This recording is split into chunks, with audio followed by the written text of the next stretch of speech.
Hello and welcome to my channel. Today's video is going to be about my Teresa Wentlzer collection. For those that don't know, Teresa Wentlzer is a famous cross-stitch designer who is known for her beautiful designs. I've been collecting her designs for years and I'm really excited to show you my stash today. The first time I came across Teresa Wentlzer's work, it was in a catalogue in the early 90s.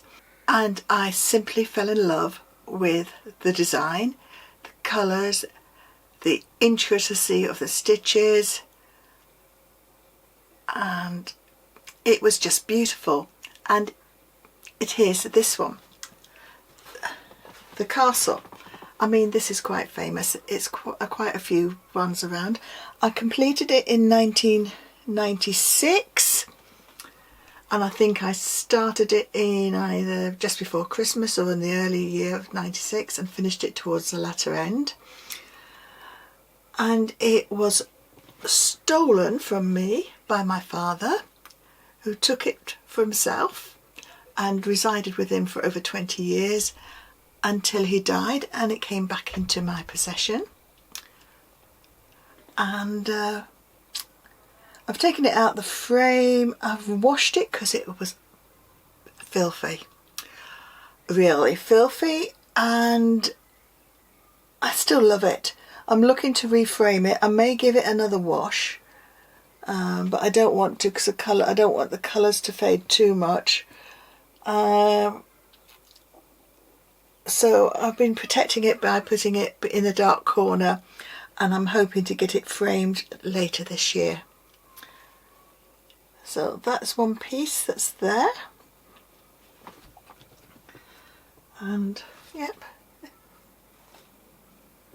so that is my pride and joy, my only completed piece.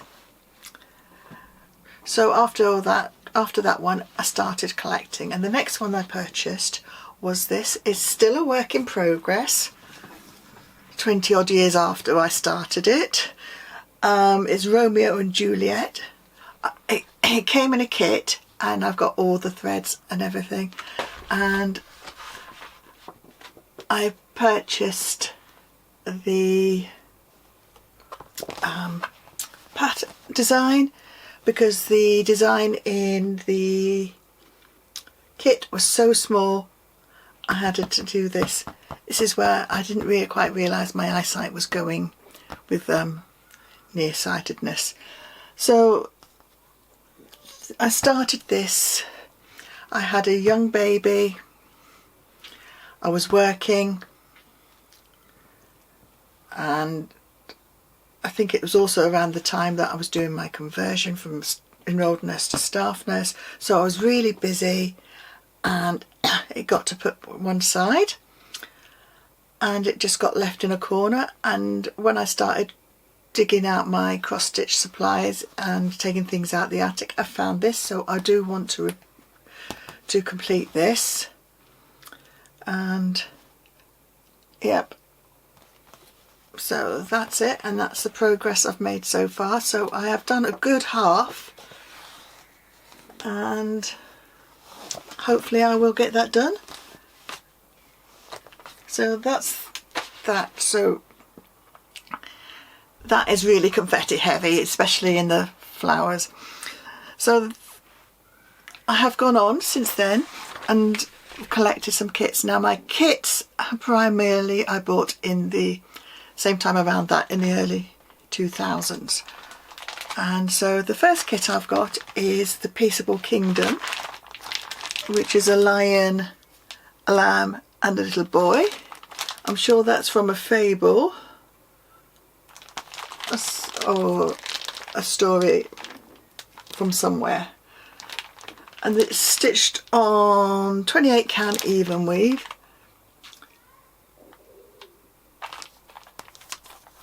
And I'm in two minds whether to buy the actual pattern, because by looking at it, it is fairly small, but I might just get away with it. Now I'm wearing glasses and got magnifying glasses and lamps and all that jazz these days. So that is one that is earmarked to be done at some point in the future. Then I have got 2 of the fairies out of the 4 fairy collection. The other 2 are in the chart. So this one is the winter fairy, and this is also done on 28 count. Everything should be in there. There's beads and everything, so that is that. So just have a look at that and see how pretty that is.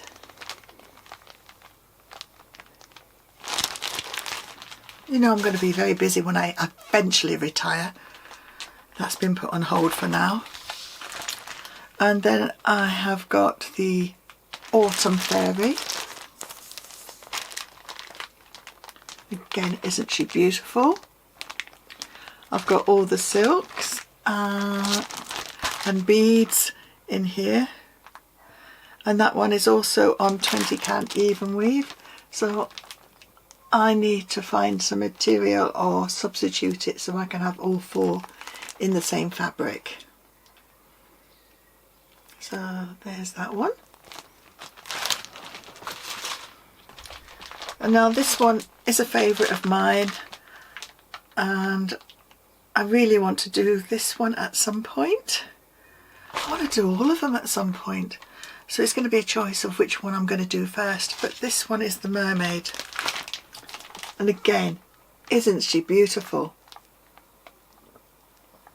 I think I've got more chance of doing the kits than I have of doing some of the chart ones, but we'll have to wait and see. So yeah, that is beautiful. It really is.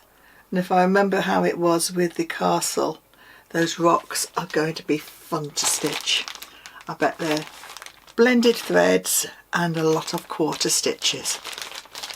That's what I like even weave for. It can do your quarter stitches so neatly rather than trying to pierce the fabric. Right, let's go on to the charts. I've got 2 charts. I seem to like work in sets. I have got the day and the night charts. These are ladies, and let me go into the night one, and they are just beautiful. The border is absolutely sumptuous. In fact, you could just do the border, cut that out and have a photograph or something in it, or something like that if you don't want to do the thing. But the border is gorgeous. Again, the detail on the lady is fabulous.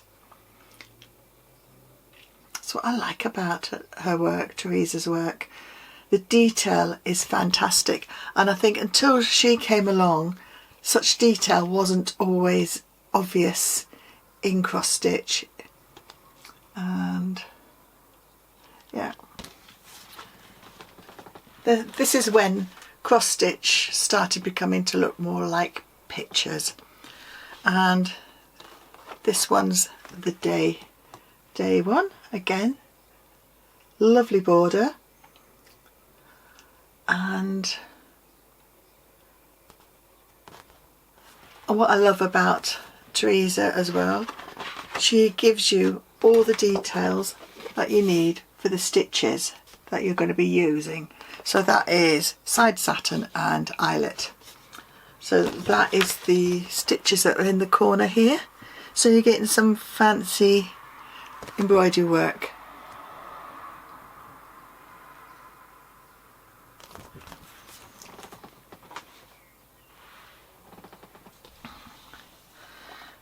Then I have got her little booklets, Petite booklets, and the first one I have got is the Castle and the Dragon, which is the ridge and above the clouds. This is slightly different to the big one, and it still wraps itself around the castle and the rock, and that's just the ridge, which is a castle on the rock.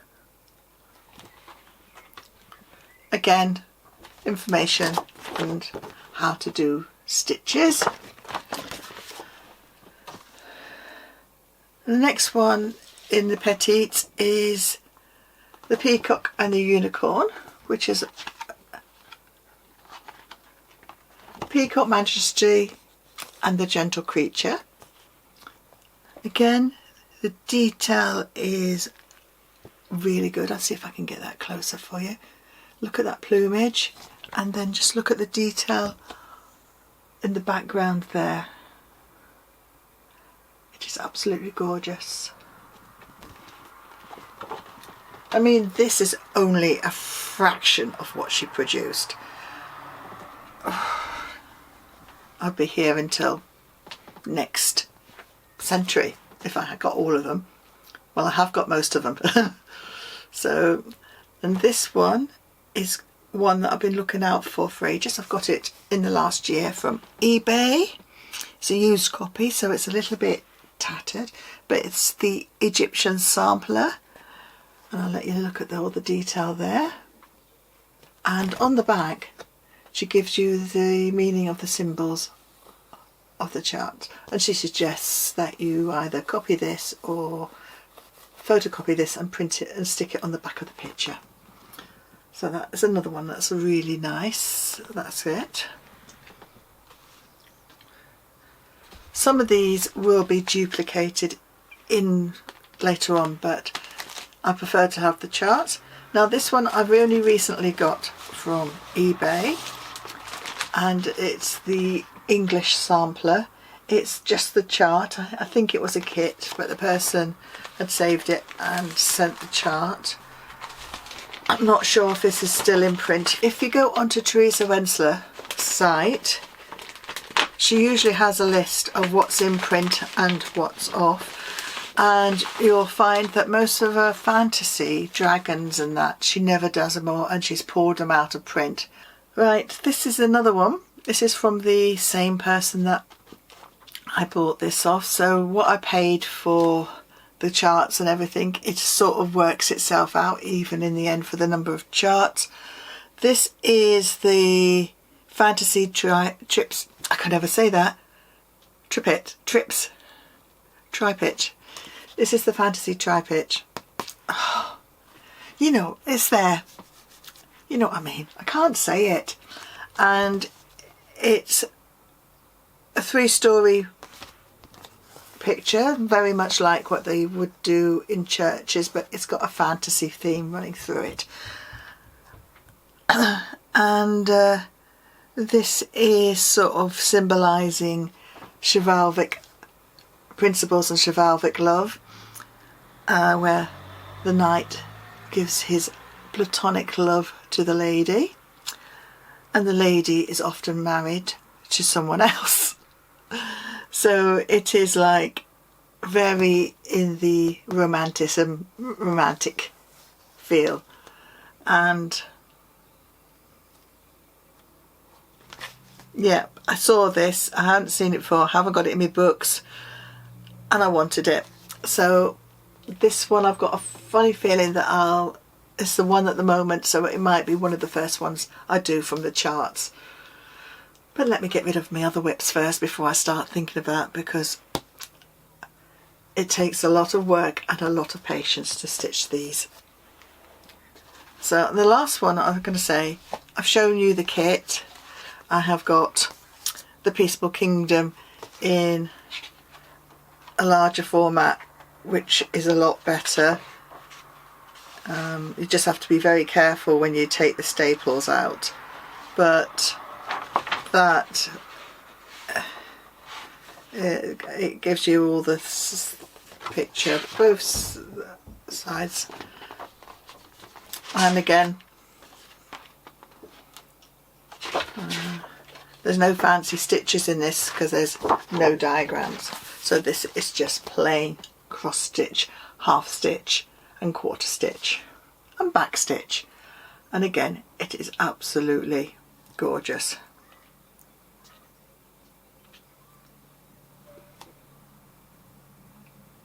I mean, the original price of this was £6.50 20 years ago. Yeah, things do go up with value. Then I have got the next two fairies. I've shown you the winter and the autumn fairies in the kit, so I have now got the spring fairy, and again look at that detail. It's got beads. It is just so beautiful. And there you go, there's an insert picture of that. So that is gorgeous. And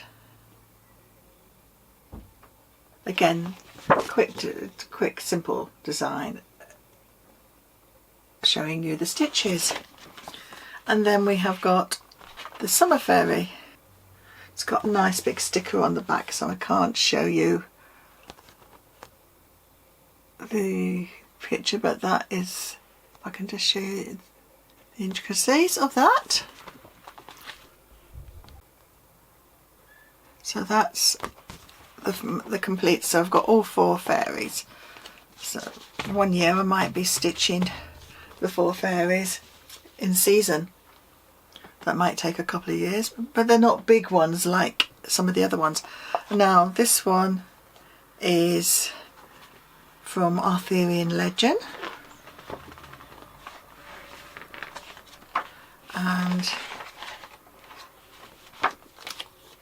it is the Lady of Shalott.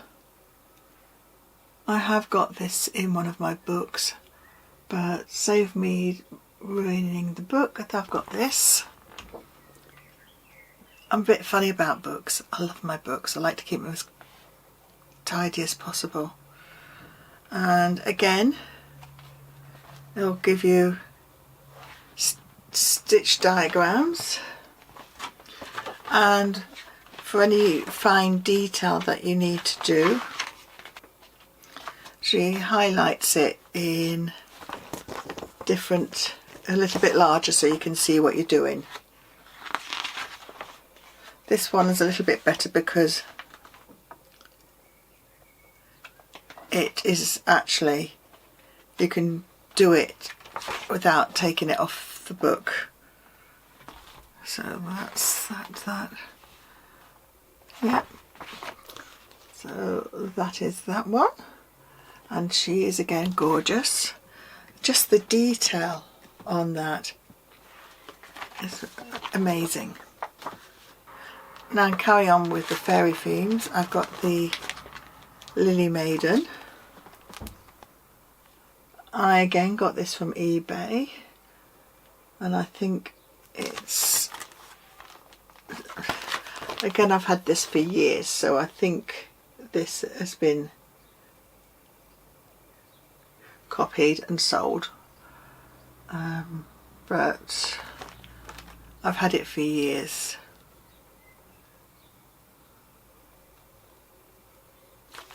But it's still sealed, so again, it's probably on 28 count, but that is a full coverage one, so that will take longer. Right now, now we move on to the three books. I have got three of the best of Teresa Wentlzer's collections: Sampler, Christmas and Fantasy. So let's have a quick look through them. So the first one I've got here is the Fantasy, and I'll just show you the photographs of the projects that are there. The first one is the Harvest Sampler, and it's got speciality stitches. It's got a place where you can put your initials and the year that you stitched it, and it's in a cool sort of like harvest colours.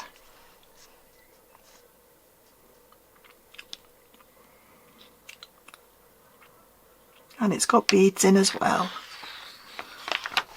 The next one is an unusual shaped one. It's part of the Fantasy, Myth and Legends, and it is the Camelot Sampler. It's done in this chevron. It depicts King Arthur and Queen Guinevere. Castle and two knights jousting protecting Camelot, and the picture of the sword, which it says is stitched 1/1 to enhance the detail, and it's a lovely unusual sampler. The next one is the fantasy sampler, where she's got her dragons. Again, several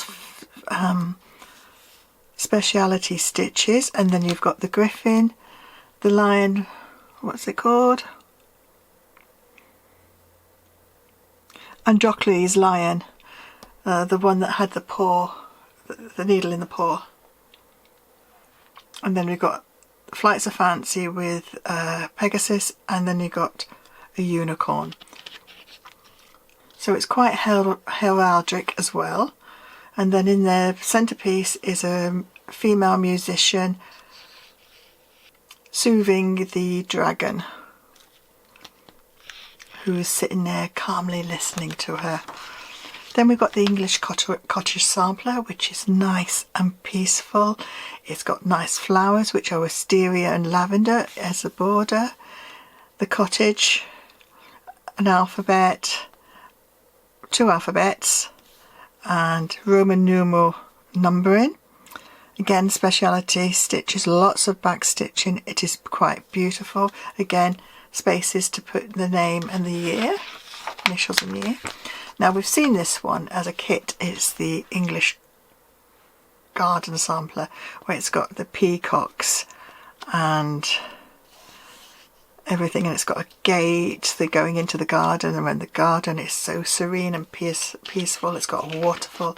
It's absolutely gorgeous. The border, it is just a peaceful sampler. Then we've got a birth announcement.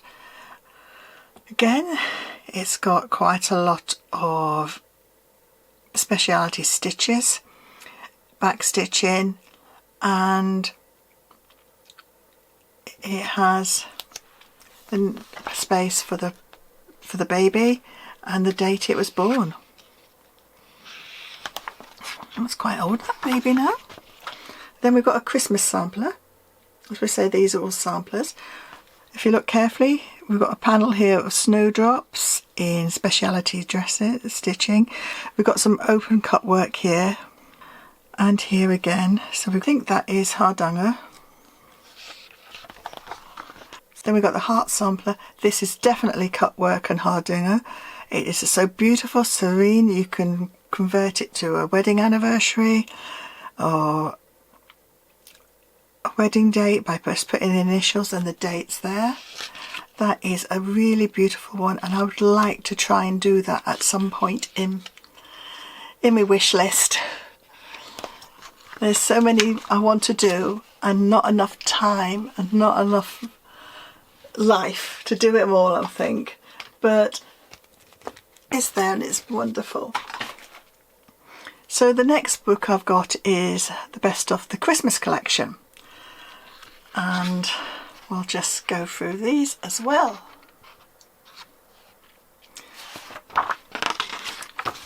The first one we've got is the Angel Procession. Now, it's beautiful. It's got hints of Byzantine elements in it. It's got angels in different positions to make it flow and feel like that it's moving. It's sumptuous, and it is another lovely piece. I just do love looking through this and thinking, I wish I had time. This one is the Nativity. Now, she said she wanted to do a different slant on the Nativity, so we've got Mary and Joseph and the baby, but they've got a guardian angel overlooking them and supporting them within the wings. Then again, we've got the Byzantine elements, which you find in most of her religious stitching. Now, this is my favourite, the Christmas wreath. I've often wanted to think about doing it because it goes with my decor downstairs, and it's absolutely gorgeous. Again, it's got elements of speciality stitches, it's got beading, it's got tradition, And apparently this is a piece that she created for her loyal fans, so this is slightly out of what she was producing at that time because her fans requested this, so that is gorgeous. And then we've got the Winter Carousel horse. This is the only one I've got. I haven't got the other three. There's winter, spring, summer and autumn. And this is in some lovely shades of lilac, and apparently it's got 3 feet down, so this is the horse that would have been on the outside of the carousel, known as a stander. It's beaded holly berries, and it is another sumptuous piece of work. Now we've seen this one. This is the Winter Fairy. I've got it in a chart. She's basically, the wings, she's structured on what there is in nature and then just coloured it into her imagination. So that looks really, really bright, and that's the last one in the Christmas book.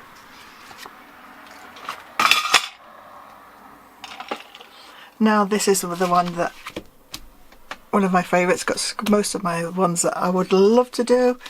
If I had time to do it, if I had all the time in the world, I would stitch every one of them virtually. So in here is the castle, which I've already stitched. So let's have a look and see what we've got in this one. Now we've got the Lady of Shalott in a chart, but this is the Rapunzel, and it's in the same theme. It's a full coverage. It's got a landscape outside that's looking in, and there's the lady herself with her golden hair, and she's in isolation, and you can see that she is lonely. She's wistful. The detailing in the stitching in her face, again, I imagine these will be separate, as will be the face, to give it the detail. Look at the little detail of the curtain hook. It is so, so sumptuous. And then the lute and the blanket on the table or the seat that she looks out and plays her music. Now we've got Day, and we've already spoken about Day in the chart, so I will just flick through, but I just do love that stitching. I do like the speciality stitching and the border. And then there's Night. I didn't realise I had both of these, but I think it's nice to keep this, because once you start pulling the book apart to do the stitching, I'm very funny about my books, very, very funny. I really like, I think it's from my dad that I just hate spines being broken. And there's Magical Night, where we've got some Pegasus flying along with a lady, fairy or something going across the sky, seeking out good or whatever. She's just travelling, and she's, if you notice, she hasn't even got any reins to guide them. It is another beautiful, beautiful picture. Now this is the carousel. I can't actually see the spring one, the winter one in here, but you can see the standers, the outside ones, and then you've got the ones inside are known as jumpers. And this is a bygone age when the fairground used to come around and used to have coconut shies, and before all the techno rides came in, this was it. It was a peaceful, more gentler, serene picture, isn't it? It is so wonderful. Then we've got the castle sampler.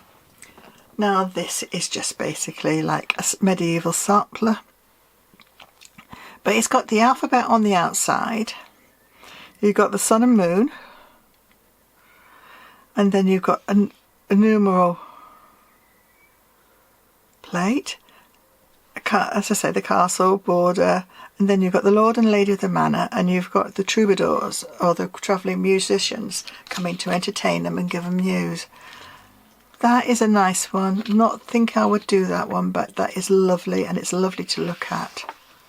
Now this one is called The Stroke of Midnight, and can you guess the subject? You're right. It's Cinderella escaping the ball before the stroke of midnight.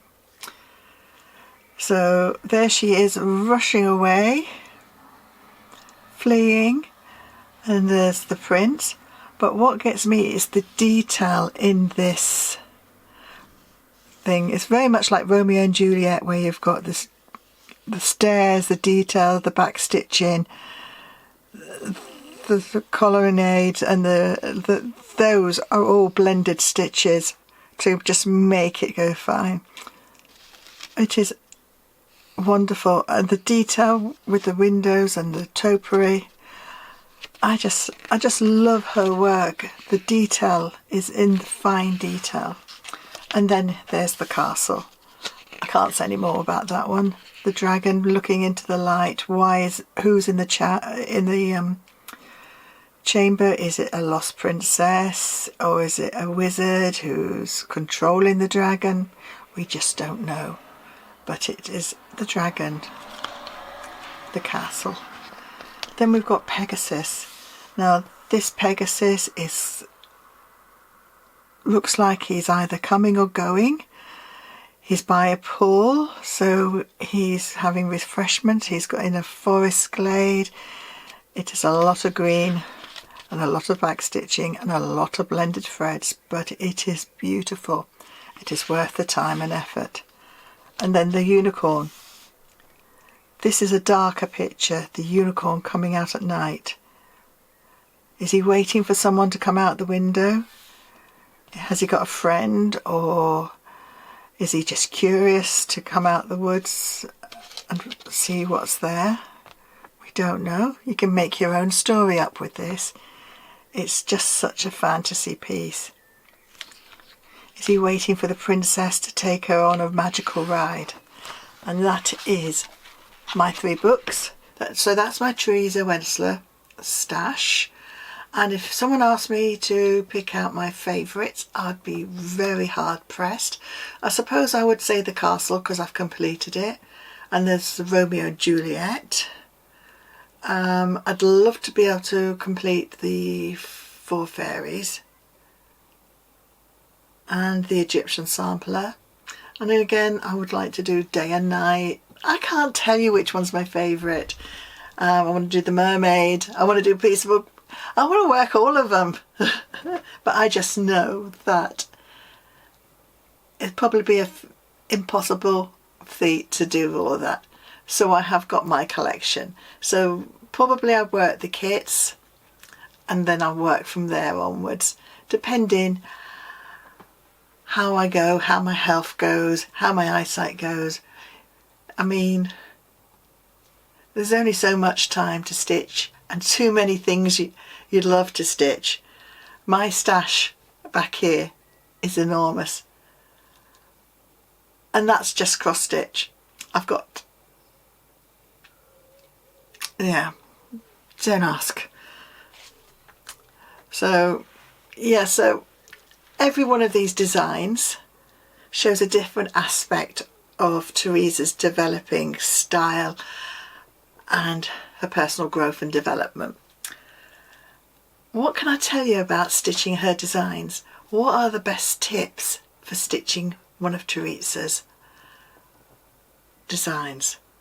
Well, the first one is take your time. These designs are intricate and require patience and attention to detail. So take your time. And then the other one is use high quality materials, as her designs are meant to be heirloom pieces. I wonder how many of those that you'll find in charity shops now. So like with all my work, it's worth investing in good quality threads and canvases and fabric and beads. So these are meant to last your lifetime, your children's lifetime, and to be handed down the generations. But they'll say. And then the third one is to keep organised. Keep your threads together in your whip bag, organise them if you have to onto keepers, stitch bows, so you know what you've got and what you get with that. Or onto pack hose, so you know what threads where, because the card that they come on will eventually tear. So it's worth a little effort making floss drops or getting floss drops, but you need a hell of a lot for Teresa, and just labelling it. And there might be few that will be blended, so you could label those, and as you use them, make them up and stitch them onto the card, so you've got the blended one already there. And the other side is take a break. Not something like 15 years like I have, but take a break, perhaps go on to another project that is not so demanding and not so intricate, so you can just let your mind flat and then go back to it. That's what I find best with my stitching, is to have something complicated on the go and something simple. Except 20 odd, almost 30 whips is a bit too much, I think. I'm trying to narrow those down a bit. And if you follow those tips, you should be creating a beautiful Teresa Wentlzer design that will wow people and will just make you smile when you see it. I love looking at my castle. Though I have not got far with Romeo and Juliet, I love looking at what I've done so far, and when I get it out, it makes me motivated to stitch another couple of hundred stitches. If I only stitch a couple of hundred at a time, it's your piece of work and your way of doing it. Thank you for watching my video on my Teresa Wentlzer collection. If you enjoyed this video, could you give it a big thumbs up and subscribe to my channel for further cross-stitching content. And if you have any of your Teresa Wentlzer designs in your collection, I'd love to hear about them in the comments down below. In conclusion, my Teresa Wentlzer collection is a source of pride and joy for me. Each design is unique and challenging, and I'm still looking for different charts to add to my collection. I'm thinking of the footsteps, and there's a couple others that I like to have in there. And I love how when I see other people's completed works, how they turn out. I love the way that my castle has turned out. So if you're a cross stitcher and haven't tried any of these designs of Teresa Wentlzer, I highly recommend it. Her patterns are truly beautiful and a work of art. Thank you again for watching, and I'll see you in my next video.